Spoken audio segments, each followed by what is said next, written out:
Hello students, मैं doctor निशा बंसल, सहायक आचार्य EAFM राजकीय महाविद्यालय सुमेरपुर से।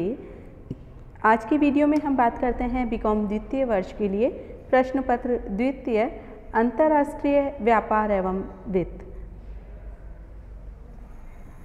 आज हम चर्चा करेंगे विदेशी विनिमय दर निर्धारण के सिद्धांतों के बारे में, जिसमें पहला सिद्धांत हम लेते हैं विदेशी मुद्रा की मांग एवं पूर्ति सिद्धांत।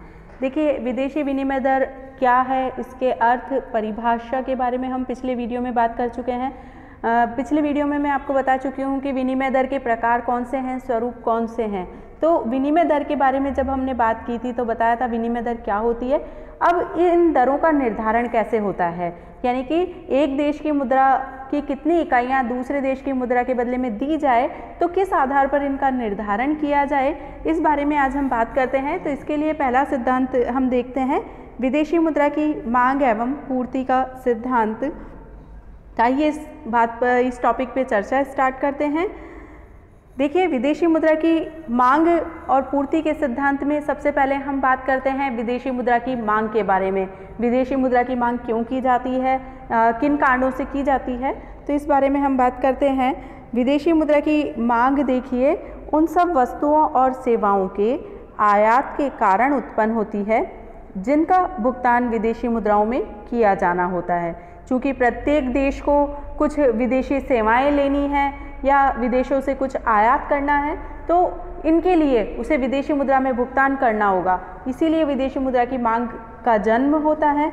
तो ऐसे क्या क्या कारण हैं जिनके लिए विदेशी मुद्रा की मांग की जाती है, तो उनमें आप देखिए जैसे वस्तुओं का आयात, यानी कि किसी भी देश को यदि वस्तुओं का आयात करना है तो उसे विदेशी मुद्रा की आवश्यकता होगी।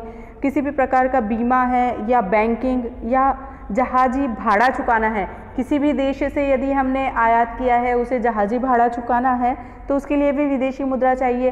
किसी भी प्रकार के कमीशन का यदि भुगतान करना है तो विदेशी मुद्रा की आवश्यकता होगी।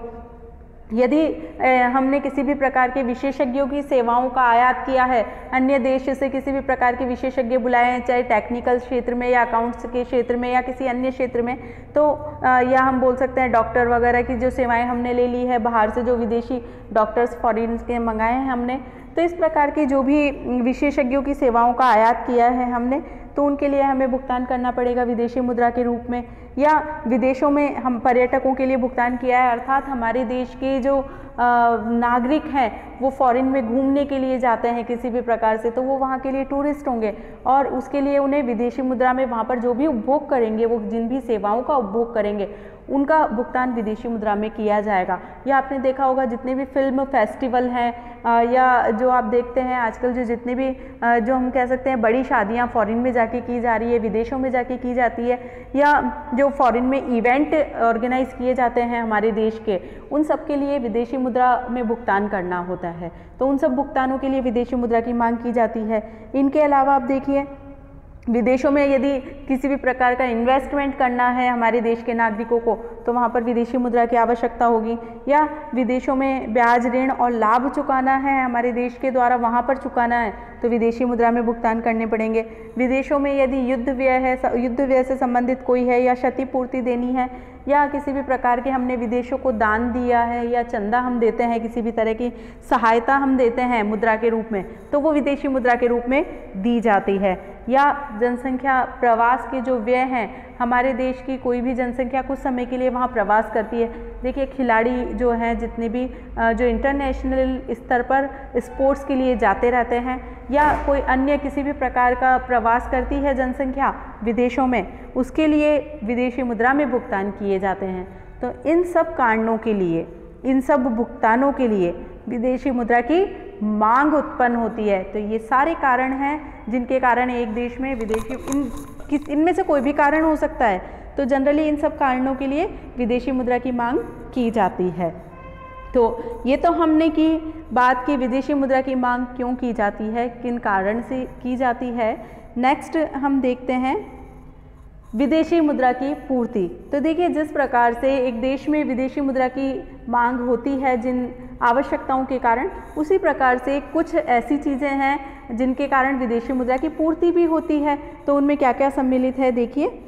विदेशी मुद्रा की पूर्ति विदेशियों की उन सब आवश्यकताओं के कारण उपलब्ध होंगी जिसके लिए देश को विदेशी मुद्रा में भुगतान प्राप्त होंगे। इसके अंतर्गत निर्यात से प्राप्त भुगतान, अर्थात हमारे देश से यदि किसी भी प्रकार की वस्तुओं का निर्यात किया जाता है तो उसके बदले में देश को जो भी भुगतान प्राप्त होगा वो विदेशी मुद्रा की पूर्ति करेंगे। या व्यापारिक सेवाओं के लिए भुगतान, यानी कि हमारे देश ने किसी भी प्रकार की व्यापारिक सेवाएं विदेशों में प्रोवाइड करवाई हैं, दी हैं, तो उनके बदले में जो भी भुगतान प्राप्त होगा उससे हमारे देश में विदेशी मुद्रा की पूर्ति बढ़ेगी। इसके अलावा देखिए विदेशी पर्यटकों का स्वदेश में व्यय। फॉरेन टूरिस्ट जो हमारे देश में घूमने के लिए आते हैं तो उनके द्वारा हमारे देश में जो विभिन्न प्रकार की सेवाओं का उपभोग किया जाएगा उसके लिए हमें विदेशी मुद्रा प्राप्त होगी। इसके अलावा आप देखिए विदेशों द्वारा देश में ऋण एवं पूंजी विनियोग, यानी फॉरेन के जो व्यक्ति है हमारे देश में किसी भी प्रकार से ऋण या पूंजी विनियोग करते हैं तो उससे हमें विदेशी मुद्रा की प्राप्ति होगी। विदेशों से प्राप्त ब्याज, लाभ, दान, चंदा, सहायता, यानी कि विदेशों से यदि हमें किसी भी प्रकार से ब्याज मिले या लाभ मिले, चंदा, दान या सहायता के रूप में कोई भी राशि मिले तो उससे विदेशी मुद्रा की पूर्ति होगी। इसके अलावा क्षतिपूर्ति के रूप में किसी भी प्रकार की राशि प्राप्त होती है विदेशी मुद्रा के रूप में तो वो भी विदेशी मुद्रा की पूर्ति में सम्मिलित किया जाएगा। युद्ध एवं विदेशी राजदूतों पर प्रतिनिधि मंडल के व्यय का भुगतान, यदि विदेशी सरकार उनके किसी भी प्रकार के प्रतिनिधि मंडल यहाँ पर भेजती है हमारे देश में तो उन पर जितनी भी विदेशी मुद्रा व्यय की जाएगी वो हमारे देश में विदेशी मुद्रा के सोर्स होंगे, विदेशी मुद्रा की पूर्ति में वृद्धि करेंगे। साथ ही जनसंख्या आवास, यानी कि यदि फॉरेन के व्यक्ति हमारे देश में आके कुछ समय के लिए समय व्यतीत करते हैं, रहते हैं, विदेशी खिलाड़ी हमारे देश में आके यदि किसी भी प्रकार के स्पोर्ट्स की एक्टिविटीज़ संपादित करते हैं या अन्य प्रकार से फॉरेन के व्यक्ति हमारे देश में आके चाहे वो शिक्षा ग्रहण करने के लिए रह रहे हैं या किसी अन्य कारण से आजीविका के लिए रह रहे हैं, तो इस प्रकार से जो जनसंख्या का आवास है हमारे देश में, जो फॉरेन की जनसंख्या रह रही है उससे जितने भी भुगतान प्राप्त होते हैं वो सब विदेशी मुद्रा की पूर्ति में सम्मिलित किए जाते हैं। तो ये बातें हमने देखी, विदेशी मुद्रा की मांग क्यों होती है और पूर्ति कहाँ से होती है। तो ये तो था विदेशी मुद्रा की मांग एवं पूर्ति।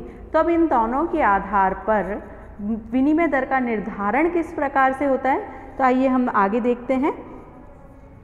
तो इस स्लाइड में हम देखेंगे विदेशी विनिमय की मांग एवं पूर्ति में साम्य।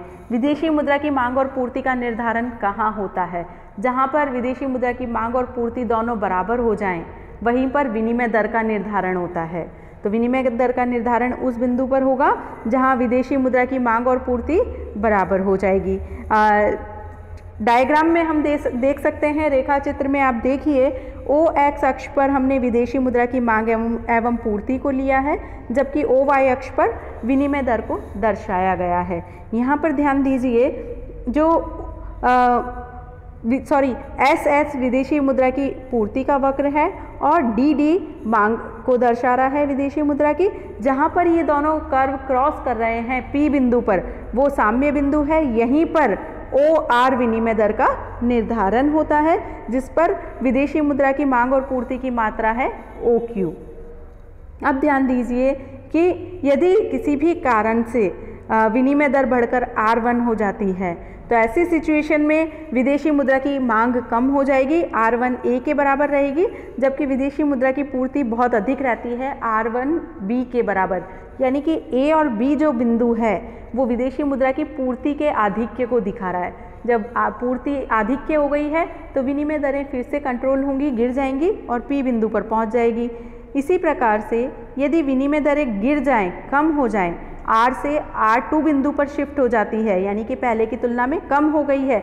जब विनिमय दरें गिर जाएगी, विदेशी मुद्रा सस्ती हो जाएगी तो उसकी देखिए आप मांग में वृद्धि हो जाएगी और पूर्ति कम हो जाएगी। चूँकि विनिमय दरें कम हो गई है इसलिए विदेशी मुद्रा की सप्लाई कम होगी, तो R2L के बराबर सप्लाई होगी, जबकि मांग कितनी बनी हुई है R2M के बराबर। तो यहाँ पर LM के बराबर विदेशी मुद्रा की मांग में वृद्धि हुई है, इसे हम मांग आधिक्य कहते हैं। तो ऐसी सिचुएशन में चूँकि पूर्ति कम हो चुकी है तो विनिमय दरें फिर से बढ़ेंगी और R बिंदु पर पुनः स्थापित हो जाएंगी। तो इस प्रकार से विदेशी मुद्रा की मांग और पूर्ति की शक्तियाँ अपने आप स्वयं विदेशी मुद्रा की विनिमय दरों को बनाए रखते हैं, स्थायी बनाए रखते हैं।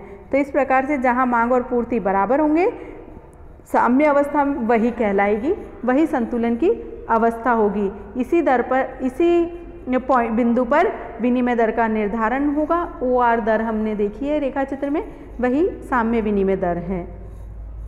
तो इस प्रकार से मांग और पूर्ति के साम्य से विनिमय दरों का निर्धारण होता है। नेक्स्ट पॉइंट हम देखते हैं इस सिद्धांत की आलोचनाओं के बारे में। इस सिद्धांत की किस आधार पर आलोचनाएं की जाती है? क्रिटिसिज्म और drawbacks of demand and supply theory. तो इस सिद्धांत की किस आधार पर आलोचनाएं की जाती हैं? फर्स्ट पॉइंट हम देखते हैं अवास्तविक मान्यताएं, अनरियलिस्टिक एजम्पशंस, यानी कि यह सिद्धांत बहुत सारी अवास्तविक मान्यताओं को आधार मानता है। जैसे ये मानता है कि आधुनिक जीवन में पूर्ण प्रतिस्पर्धा विद्यमान है, जबकि वास्तव में पूर्ण प्रतिस्पर्धा की स्थिति विद्यमान नहीं होती। यह एक मिथ्या धारणा है। दीर्घकाल को इसने आधार माना है, जबकि दीर्घकालीन विश्लेषण व्यवहारिक जीवन में कोई महत्व ही नहीं रखता। इस प्रकार से यह सिद्धांत अवास्तविक मान्यताओं को आधार मानकर चलता है।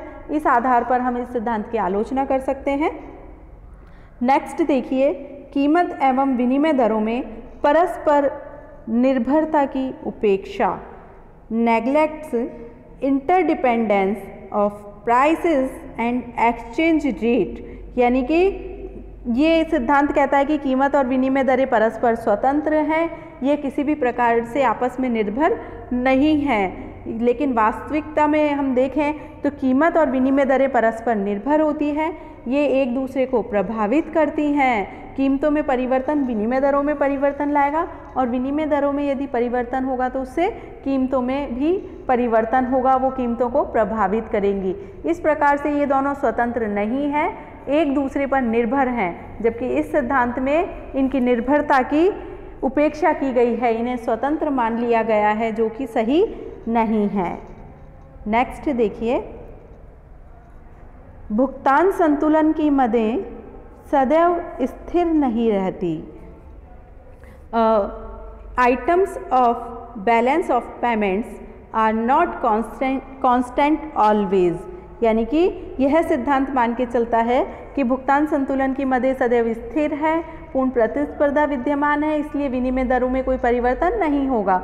जबकि वास्तविक जीवन में हम देखें व्यवहारिक रूप से तो भुगतान संतुलन की मदों में भी निरंतर परिवर्तन होता रहता है, उनमें सदैव स्थिरता नहीं रहती, वो हमेशा परिवर्तनशील हैं। उनमें किसी भी देश में कभी भी किसी भी प्रकार की वस्तुओं के निर्यात और आयात की मात्रा में परिवर्तन हो सकता है, या वस्तुओं और सेवाओं की मात्रा में परिवर्तन हो सकता है, उनकी दिशा में परिवर्तन हो सकता है, मात्रा में परिवर्तन हो सकता है। तो इस प्रकार से भुगतान संतुलन की मदें सदैव स्थिर नहीं बनी रहती। तो ये यहाँ पर इस आधार पर इस सिद्धांत की आलोचना की जा सकती है। नेक्स्ट पॉइंट देखिए, विदेशी मुद्रा के आदान प्रदान में स्वतंत्रता नहीं रहती। No free exchange of foreign currency, ये अर्थात वर्तमान समय में किसी भी देश में विदेशी मुद्रा का आदान प्रदान स्वतंत्र नहीं होता। विदेशी मुद्रा के आदान प्रदान पर सरकार के कई सारे नियंत्रण स्थापित हैं। ये सिद्धांत कहता है कि विदेशी मुद्राओं का आदान प्रदान स्वतंत्र है, उनमें किसी भी प्रकार का कोई भी सरकारी नियंत्रण स्थापित नहीं है। जबकि व्यवहारिक रूप में वास्तविकता यदि हम देखें तो विदेशी मुद्राओं के आदान प्रदान पर सरकारी नियंत्रण स्थापित होते हैं। सरकार की आज्ञा के अनुसार ही, सरकार की इच्छा के अनुसार ही विदेशी मुद्रा का लेन देन किया जा सकता है, स्वतंत्रता पूर्वक विदेशी मुद्रा का लेन देन नहीं किया जा सकता। तो इस प्रकार से इस आधार पर हम इस सिद्धांत की आलोचना कर सकते हैं। इस सिद्धांत का ये बहुत बड़ा ड्रॉबैक कहा जा सकता है। नेक्स्ट पॉइंट है, सिद्धांत अनिर्धारणीय है, थ्योरी इज इनडिटरमाइनेट, यानी कि यह सिद्धांत अनिर्धारणीय है। इस सिद्धांत में विदेशी मुद्रा की मांग और पूर्ति से विनिमय दरों का निर्धारण हो रहा है, या विदेशी विनिमय दरों के आधार पर विदेशी मुद्रा की मांग और पूर्ति प्रभावित होती है? कौन किसको निर्धारित कर रहा है? इसका कहीं पर भी कोई क्लियरिफिकेशन नहीं है, कहीं पर भी किसी भी प्रकार से ये निर्धारण नहीं कर पा रहा है कि विनिमय दरें मांग और पूर्ति को निर्धारित करती है या मांग और पूर्ति के आधार पर विनिमय दरों का निर्धारण होता है। तो इन्हें ये स्पष्ट नहीं कर पा रहा है किसी भी प्रकार से। तो इस प्रकार से अस्पष्ट सिद्धांत हो गया है जो इन चीज़ों को निर्धारित नहीं कर पा रहा है। तो इस प्रकार से कौन किसको निर्धारित कर रहा है इसका पता इस सिद्धांत से नहीं चल पाता। तो इस प्रकार से ये एक अनिर्धारणीय सिद्धांत है। तो ये विभिन्न पॉइंट्स हैं जिनके आधार पर हम इस सिद्धांत की आलोचना कर सकते हैं। तो ये सिद्धांत हमने पढ़ा विदेशी मुद्रा की मांग और पूर्ति के आधार पर विनिमय दरों का निर्धारण। मांग और पूर्ति सिद्धांत हमारा यहीं समाप्त होता है। नेक्स्ट सिद्धांत हम अगले वीडियो में कवर करेंगे। तब तक के लिए थैंक यू।